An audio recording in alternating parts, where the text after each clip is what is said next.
In the modern era of football, few players define the concept of the complete forward quite like Harry Kane.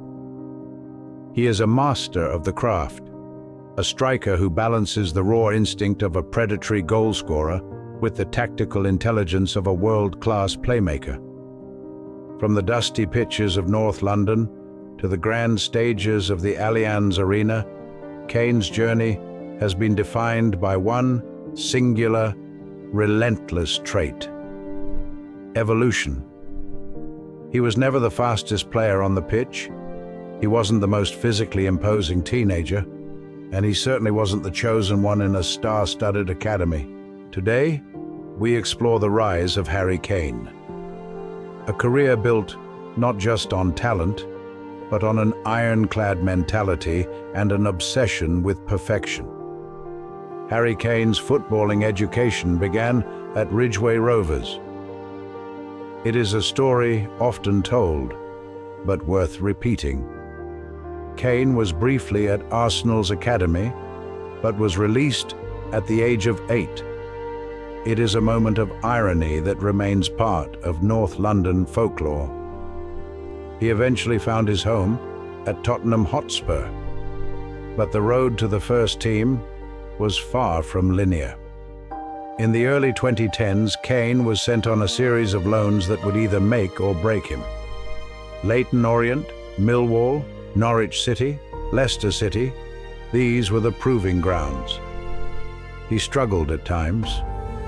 At Norwich and Leicester, he failed to score or secure a consistent starting role. Critics whispered that he was a championship-level player playing out of his depth. But each loan spell offered a different lesson. The physicality of the lower leagues, the tactical rigors of the top flight, and the crushing weight of expectation. The turning point arrived with the appointment of Mauricio Pochettino in 2014. Pochettino saw something others had missed: a work ethic that was second to none. During the 2014-15 season, Kane exploded. He scored 31 goals in all competitions, announcing himself as a force to be reckoned with. He wasn't just a poacher, he was a focal point. He held the ball up with his back to goal, linked play with delicate touches, and finished with clinical precision. This era solidified his partnership with players like Christian Eriksen and Heung-min Son. Under Pochettino, Tottenham became a title contender, and Kane became the talisman. He won back-to-back Premier League Golden Boots in 2016 and 2017. He had established himself as one of the top 5 strikers in the world. By 2020, people thought they knew who Harry Kane was. But Kane had other plans. Recognizing that he could not rely solely on his physical prime for his entire career, he began to adapt. Under managers like Jose Mourinho and Antonio Conte, we saw a new version of Kane. He started dropping deeper, pulling defenders out of position and threading diagonal balls to wingers. Suddenly, he wasn't just the man scoring the goals, he was the man creating them, often for his partner in crime, Son Heung-min. His range of passing, long, sweeping balls across the pitch, became as deadly as his right-footed rocket. This shift in his game proved that Kane wasn't just an athlete. He was a student of the sport, a tactical genius who saw gaps that no one else on the pitch could perceive. On the international stage, Kane became the leader of an England resurgence. As captain, he guided the Three Lions to a World Cup semi-final in 2018 and the final of Euro 2020.